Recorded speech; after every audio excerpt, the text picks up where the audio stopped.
A continuación, le damos nuevamente la bienvenida a la doctora Claudia Olvera con el tema de PIP.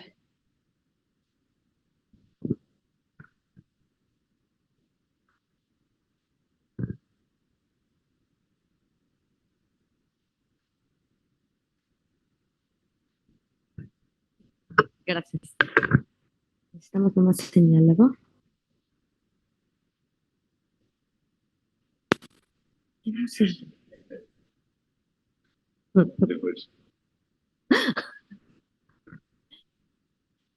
¿Qué tal? Buenos días nuevamente. Bueno, ya una vez que tienen sedado al paciente, con anestesia obviamente inhalada, pues vamos a programar el ventilador, como ya vimos algunas cosas, y a lo largo de todo el día de ayer dijimos cómo proteger el pulmón, cómo no dañar, cómo mantener los parámetros bajos, cómo evitar lesiones pulmonares, y en todos dijimos, y el PIP es secundario, el PIP no tiene ahorita relevancia. En la vida real, el PIP es lo único que ha corroborado disminuir la mortalidad. Sin embargo, ahorita han salido múltiples estudios en donde, bueno, tal vez sí, tal vez no. Quiero ver quién se atrevería ahorita a hacer un estudio en donde dijéramos, a este no le voy a poner PIP porque no es tan relevante. Obvio no. Entonces, vámonos con un poquito de historia de lo que es la presión positiva o PIP. Si ustedes buscan en internet PIP, aparece este pollito. Durante mucho tiempo esto era lo primero que aparecía. Ahora no, ahora aparecen otras cosas. Empezando por este, Lil Peep. También es PIP. Y de hecho pueden pasar más de 5 o 6 páginas de imágenes antes de que aparezca alguna otra cosa que no sea el rapero PIP. Pero bueno, hay muchas opciones de PIP, algunas no como tal de lo que conocemos como PIP. Hay una aplicación nueva que se llama PIP para eyaculación precoz, no tengo idea cómo una aplicación pueda funcionar, pero bueno, eso es PIP. Y de hecho hay caricaturas de si uno puede vivir a base de PIP. Pues probablemente sí sea lo único que nos mejora como tal la mortalidad.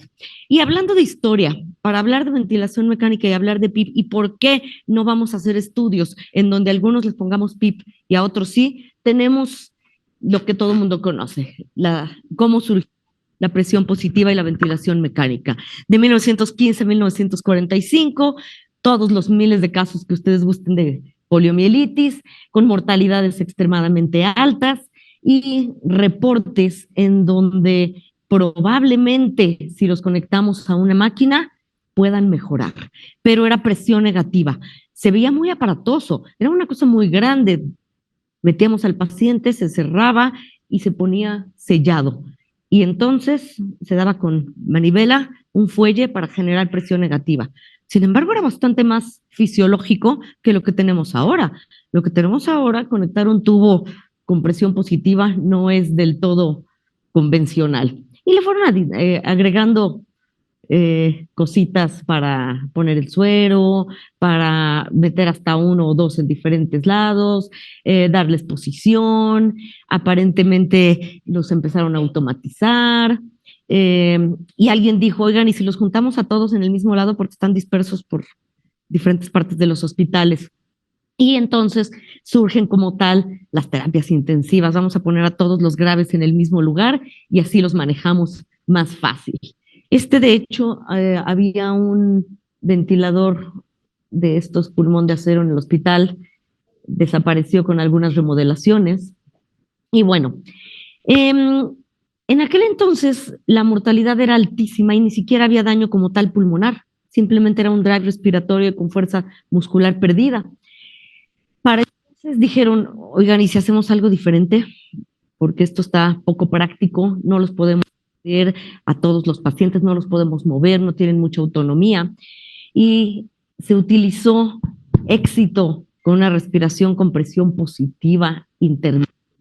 Y para 1952 se publica este artículo con una mejoría impresionante. El primer mes, 31 pacientes con parálisis respiratoria y ofaringea, 27 murieron, 19 en las primeras 72 horas. La mortalidad era altísima, por insuficiencia respiratoria. Y de repente conectaron esto, un tubo de hule con ventilación manual con presión positiva, cuánto de volumen corriente, dependiendo de la fuerza de quien estaba dando y dependiendo cuánto se había cansado, y si se había cansado seguramente ya estaba protegiendo más el pulmón, con volúmenes corrientes un poquito más bajos, y tenía muchas ventajas. No necesitaba electricidad, se podía trasladar, bueno para emergencias, era lo mejor conocido en ese momento, se podía aspirar, se podían hacer hasta broncoscopías, se podían hacer procedimientos de rayos X, se podía explorar al paciente, se podía cambiar de posición. Esto del volumen corriente individualizado era relativo. ¿Qué decían? Bueno, pues está más chiquito, denle un poquito menos. Está más grande, denle más fuerte. Procedimientos de enfermería, ventajas psicológicas, hasta 1,400 estudiantes de enfermería se reclutaron y supuestamente ninguno se contagió. La mortalidad disminuyó del 80 al 40%, pero ¿qué creen? Había enfisema, había bajo gasto, costaba trabajo quitarlo del ventilador y se requería personal bien entrenado. ¿Alguna diferencia con ahorita? Tenemos barotrauma, se nos cae el gasto cardíaco, nos cuesta trabajo extubarlo y necesitamos personal bien entrenado. Sí, mejoró de 80 a 40%. Y no nada más eso, sino tiempo después dijeron, ¿y si le metemos PIP? Resulta que todos los aviones que estaban en la guerra los tiraban fácil, porque el radar los percataba y decían, aquí hay un avión, los tiramos. Y alguien dijo, ¿y si volamos más arriba? Pues los pilotos llegaban muertos, ¿verdad? Porque no había buena oxigenación. ¿Y si presurizamos la cabina? Y entonces suben los aviones, vuelan más alto, gana la guerra, y alguien dice, ¿y si lo hacemos en la vida real? Y lo hacemos acá, en un escenario donde presurizamos a los pacientes. Pero no, de hecho, cuando se propuso, dijeron, sí, está muy buena tu idea, pero se les cae el gasto cardíaco a los pacientes. Y estos eran 33 pacientes, se les aumentó la presión, todo estaba muy bien, pero las presiones de llenado se les caían. ¿Qué les pasaba a estos pacientes? Pues seguramente se les pasaba el volumen, se les pasaba la presión y seguramente también estaban algo depletados de volumen. Y entonces rechazaron. Se utilizaban diferentes modelos y de repente dijeron, bueno, tal vez sí podemos utilizar presión positiva, pero que sea paulatina durante la inspiración, que se disminuya posterior al ciclo respiratorio, que la presión expiratoria sea semejante a la atmosférica, un tiempo expiratorio igual o a cero mayor al tiempo inspiratorio, y debe provocar un cambio mínimo en la circulación. Y eso era lo ideal. Sigue siendo exactamente lo mismo. Pero bueno, después de estos efectos en la circulación se hicieron algunos avances, se utilizó en pacientes mitrales, sí disminuía el gasto cardíaco, pero también disminuían los shocks, entonces pudiera tener algunas ventajas y de repente gases arteriales, ya tenemos gases arteriales. En México había un gasómetro, uno solo, estaba en el hospital militar. Cuentan algunos profesores míos que les tocó el internado en ese momento, era gases arteriales, sacaban gases arteriales, los ponían en hielitos y los mandaban al hospital militar. Se tardaban 2, 3 horas y cuando regresaban, bueno, pues ya el paciente, podíamos hacer algunos cambios en el ventilador. No del todo práctico, pero bueno, salieron los gases arteriales y por primera vez cambió. Antes estábamos manteniendo a los pacientes con el ventilador por otras causas no pulmonares. Aquí sí, aquí podíamos mejorar la hipoxemia. Se vio también que con el PIP aumentaban los volúmenes, podía mejorar la oxigenación. Y hay oxímetros también. Yo me acuerdo cuando estaba yo en la residencia, había un doctor que traía un oxímetro negro, elegante, y caminaba por todo el hospital con su oxímetro, que nadie tenía oxímetro portátil. Además, costaba carísimo. En aquel entonces nos presumía que había costado como no sé cuántos dólares. Y todo el mundo lo vemos como, ay, trae un oxímetro, yo voy a ahorrar para comprar un oxímetro. No, todos en pandemia tenemos oxímetro ya, pero bueno. Dios que el PIB recluta los espacios alveolares. Ya teníamos gases y se describe el distrés respiratorio. Y no nada más eso, podemos utilizar PIP en pulmones graves. Y hay algunos ventiladores donde ponemos PIP. Y también me cuentan algunos de mis maestros que les tocó hacer esto, poner las válvulas de PIP directo en los MA1. Nosotros no, nosotros ya llegamos, jugamos, subimos, bajamos PIP y hacemos lo que queramos con el ventilador, para bien o para mal. Alguien sacó el concepto de cero PIP o SIP. Vamos a reclutar. Le subimos 5, 10, 15, pero quién sabe qué está pasando. A veces de repente empeora. Pues seguramente estábamos sobredistendiendo al paciente. Y sabía el término reclutamiento versus sobredistensión. Sigue siendo lo mismo. No ha cambiado. Tenemos algunas cosas muy similares. Para el 75, PIP óptimo. Y surge el pleito. Y desde entonces, 20, 30 años, ¿cómo obtener el PIP óptimo? Concepto de pulmón de bebé, 1987, y nos cambia. Y después se nos olvida. Y después resurge otra vez. Para el 80, no, al rato van a ver mucho ECMO, mañana van a ver mucho ECMO. No es nuevo, 1980. Sin embargo, el PIP seguía siendo y sigue siendo la mejor estrategia de protección contra lesión inducida o asociada al ventilador. Y alguien me puede rebatir, no necesariamente el PIP, también las medidas de protección. Sí, pero las medidas de protección con PIP. Si alguien quiere hacer sin PIP, éticamente va a tener problemas. Y hablando de historia, tenemos que ya meter también dentro de la historia de la ventilación mecánica la epidemia de COVID. Y se resume, es similar al distrés respiratorio, hay que mantenerlo con protección, no hagan mayores cambios. Sí, necesitamos hacer diferentes cosas, dependiendo si es tipo L, dependiendo si es tipo H, pero en la vida real es un distrés respiratorio y tenemos que protegerlo y tenemos que manejarlo exactamente igual. Después de esto surge la duda, vamos a cambiar la definición. Sí, ¿por qué no? Y apenas hace 2, 3 meses cambian la definición de distrés respiratorio. ¿Y qué dice? Exactamente lo mismo, solo que hay que adaptarnos a cada ciudad. Bueno, y si no tienen dinero pueden utilizar la saturación.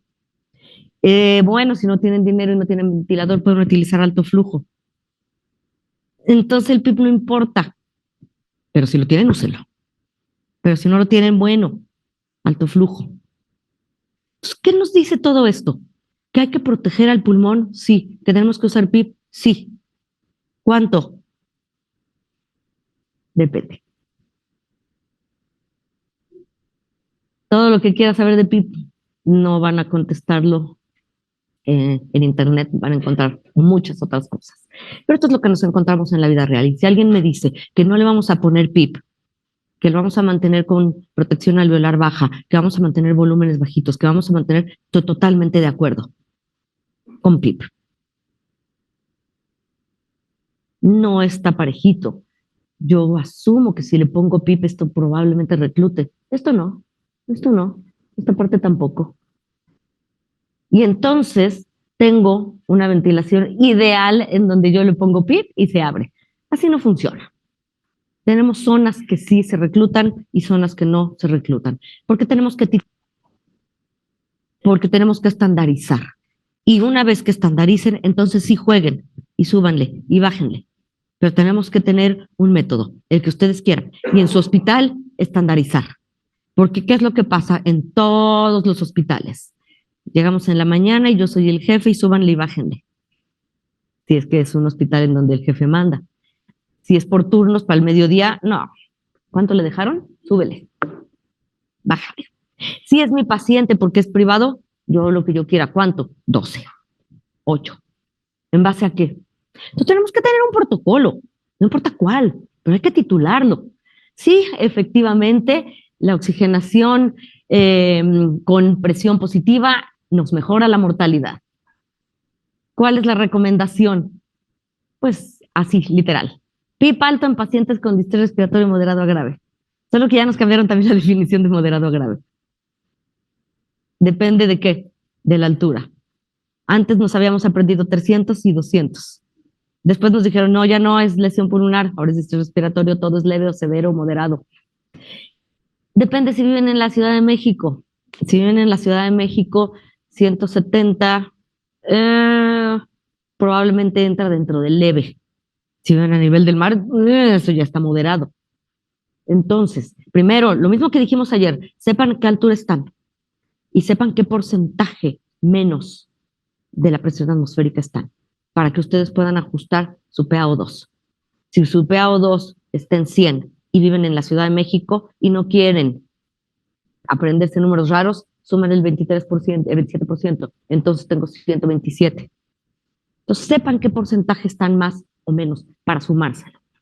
Y entonces surgen tablas. Bueno, si tiene distrés respiratorio leve, si tiene moderado o si tiene severo. Sí, en todos volúmenes corrientes bajos, por favor. En todos. PIB moderado, severo. PIB alto. Que hay una zona como que se traslapa. Y esto cambia. Sí, no invasiva. Y las nuevas guías de distrés respiratorio dicen sí, con alto flujo, pero de leve para acá, pero todavía un poquito más para acá. Después neuromuscular, prono, alta frecuencia, ECMO. Neuromuscular, nos tardamos como 30 años para convencer a la gente de no utilizar bloqueadores neuromusculares y ya que los habíamos convencido llegó COVID. No siempre sí úsenlos. Tabla de ARTSNET.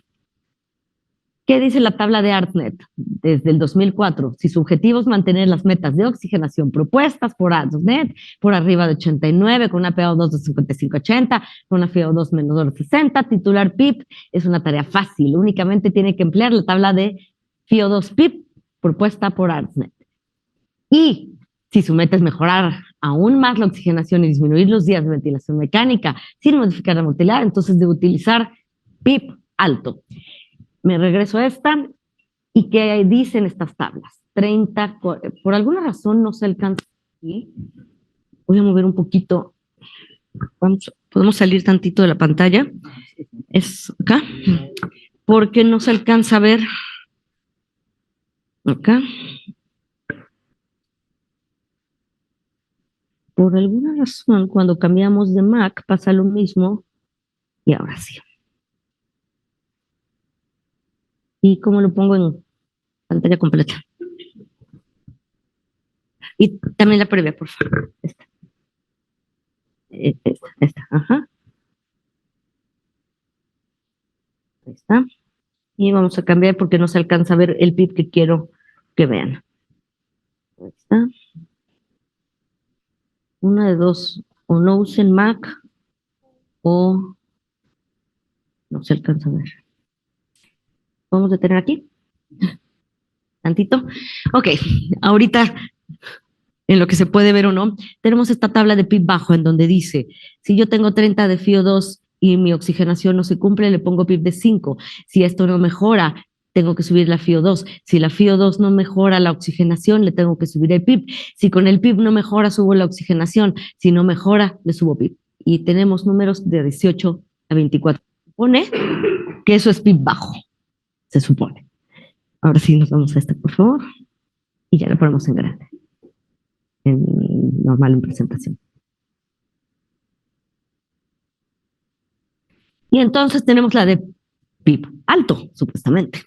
Y entonces dice, si tenemos 30, 5 a 10, si tenemos 40, 10 a 18, si tenemos 90, 22, si tenemos 100, 22 a 24, ¿cuántas personas de ustedes han puesto PIB de 24?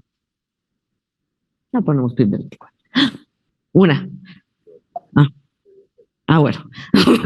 Ok, no en pacientes. Y pues tal vez, pero no en pacientes. Entonces, las tablas sí funcionan, por supuesto, me estandarizan, sí, son números extremadamente altos también. Si con esto tenemos protección pulmonar, lo dudo.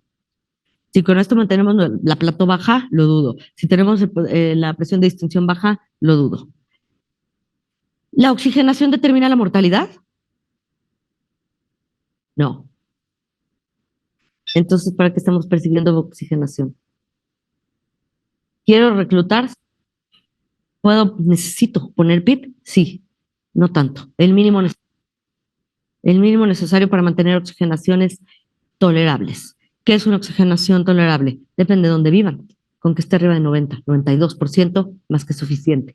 ¿Puedo usar la curva de presión-volumen para calcular el PIB óptimo? Sí, ¿no? Es una curva dinámica, no estática. Ojalá y se viera así. Nunca se ve así. Y además es constante. Y entonces dicen los libros, voy a trazar una línea aquí y voy a trazar una línea acá y aquí voy a calcular mi punto de inflexión. Pero como es inspiratorio y me falta la parte expiratoria, voy a calcular mi punto de inflexión superior en donde se cierran los alvéolos. Y entonces, en el espacio entre este y este, voy a calcular mi punto de curvatura máxima. Y entre el punto de curvatura máxima aquí voy a encontrar mi PIB óptimo. ¿Se puede hacer en la vida real eso? Obvio no. Y además es dinámico. Esto se basa en esta teoría. Si tengo un punto de inflexión inferior y un punto de inflexión superior, y si me mantengo en esto, no voy a tener atelectrauma y no voy a tener, en teoría, bolo univarotrauma, en teoría. Y aquí tengo 0 reclutado. Aquí tengo del 22 al 93, aquí tengo 100. Definitivamente es una teoría muy bonita y sí sirve para muchas cosas, pero no nos sirve en la vida real y no nos sirve en la práctica. No vamos a utilizar una curva de presión-volumen, pero sirve académicamente para saber lo que sucede cuando estamos reclutando a los pacientes. Si nuestro paciente fuera homogéneo y nuestro pulmón fuera homogéneo, probablemente podríamos usar. Distensibilidad. Sería una buena forma, no es tampoco ideal y ya lo vimos ayer al estar monitoreando y ya también se movieron los cuadritos.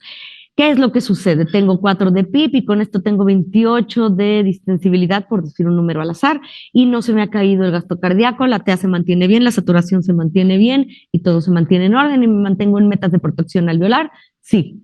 Y si le sube la distensibilidad, pues probablemente me tolere un poquito más. ¿Cuánto me tardo entre uno y otro en subir? No, no es mediodía, no, no son 2 días, no, no es 1 hora, son 2 o 3, 4 ciclos respiratorios. Máximo 2 minutos. ¿Mejora? Le subo. ¿Mejora? Le subo. Se me cae la TA, se me cae el gasto cardíaco, se me cae algún parámetro hemodinámico, desatura, lo regreso. Se me cae la distensibilidad, lo regreso. Y se oía muy bonito. El problema fue cuando nos encontramos los COVID Delta. No podíamos subir nada porque se nos caía la distensibilidad. A todos. Entonces, la distensibilidad, la mejor distensibilidad, sin manifestaciones hemodinámicas, con saturación adecuada, con el menor PIB. Y volvemos a lo mismo, menor PIB. Capacidad residual funcional. ¿Utilizamos capacidad residual funcional? Podría. Logísticamente hablando no está fácil. Hay que bajarlo a un laboratorio de respiración, de función respiratoria. Y sí, experimentalmente también podemos con imágenes tomográficas. Tenemos además que bajar al paciente con toda la logística que implica, cambiándolo a un ventilador de traslado. ¿Y qué pasó en COVID cuando nos enteramos que los ventiladores de traslado no eran tan útiles como los ventiladores que teníamos en la terapia para poderlos mandar a tomografía? Y ya que lo tenemos en tomografía, ¿lo tenemos con el ventilador convencional o con el de traslado? Con el de traslado. ¿Y en tomografía podemos hacer esto? Gatineno y lo puede hacer, nosotros no. Y si le pongo en prono, aguas. Si ya tengo el PIP, ya lo encontré, con esto le va bien y lo tengo en prono, tengo que ajustar el PIP después de pronar. Eso se nos olvida a veces.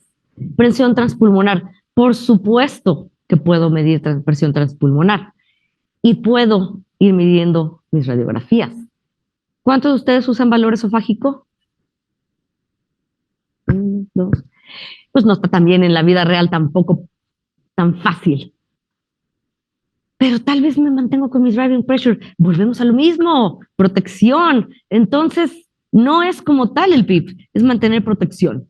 Ajustar PIP y aquí intervenimos. O volumen corriente. Entonces, me estamos metiendo otra variable. PIP o volumen corriente, ajustamos para minimizar driving pressure o presión meseta PIP. Es fundamental que el volumen corriente esté ajustado en proporción a la extensibilidad del sistema respiratorio para evitar la sobreextensión. Nada nuevo de lo que hemos dicho desde el principio. Ajustar PIP para minimizar driving pressure puede alinear PIP con la mejor compliance.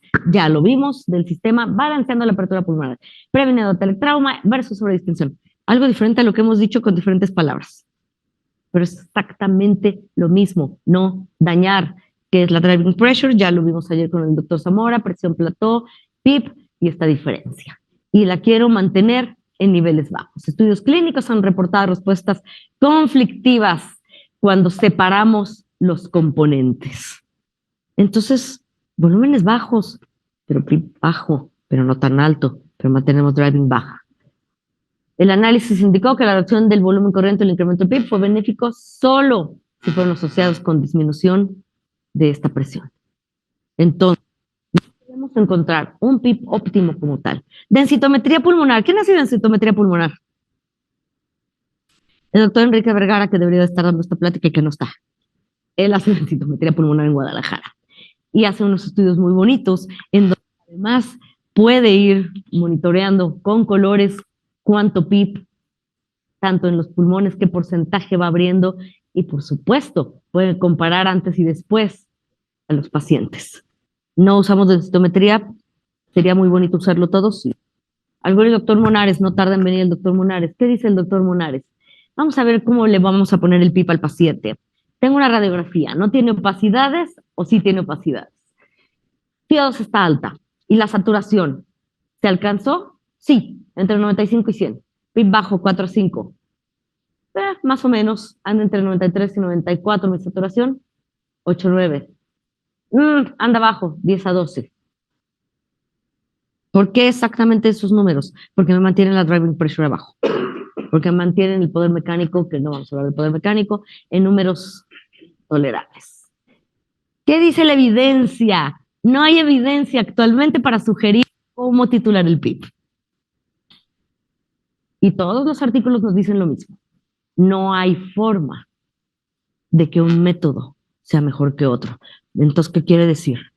Que no, si no hay un método mejor uno que otro, hagan un protocolo y en su hospital hagan el mismo, que todos manejen el mismo, no importa cuál, no está mejor uno que otro, pero lo tenemos que hacer, sí, sí lo tenemos que hacer. Y las nuevas guías de las nuevas guías de distrés respiratorio, léanlas, no porque traiga algo nuevo, sino porque es un buen resumen de todo lo que sabemos. Y porque al final viene un apartado muy interesante, en donde todas las sociedades, incluyendo COMEC, participó y dio opiniones. Y dentro de las opiniones que dimos, por primera vez, hay una respuesta también del comité. Y en esa respuesta dice, sí, efectivamente, alto flujo bueno a veces, solo cuando sí, solo cuando no. En pandemia funcionó. No se queden con la idea que vamos a manejar un distrés respiratorio con no invasivo y alto flujo. ¿Ok? Una lesión baja, una lesión pulmonar baja, sí. Todo lo demás no. Y tenemos que ajustar PIB. Sí, sí tenemos que ajustar PIB. Probablemente no los niveles que queríamos antes o que pretendíamos antes. ¿Por qué? Porque hay que proteger el pulmón de lo que ya estamos antifisiológicamente dando con el ventilador. La ventilación mecánica es un método de soporte. Se corrige el problema original. Entonces no dañen, mantenemos alvéolos abiertos la mayor cantidad sin romper, evaluar la capacidad de reclutamiento para ver cuánto podemos dar de PIB, cuántas veces pusieron al paciente en prono y lo tuvieron que regresar inmediatamente porque le iba peor. No son pacientes que no responden a prono. Igual pasa con el PIB, hay pacientes que no responden a PIB, depende de qué, de la distensibilidad. Entonces calculen distensibilidad. Existen diversas técnicas. Tener un método uniforme en cada unidad, pero individualizar primero pacientes y patologías. Muchas gracias.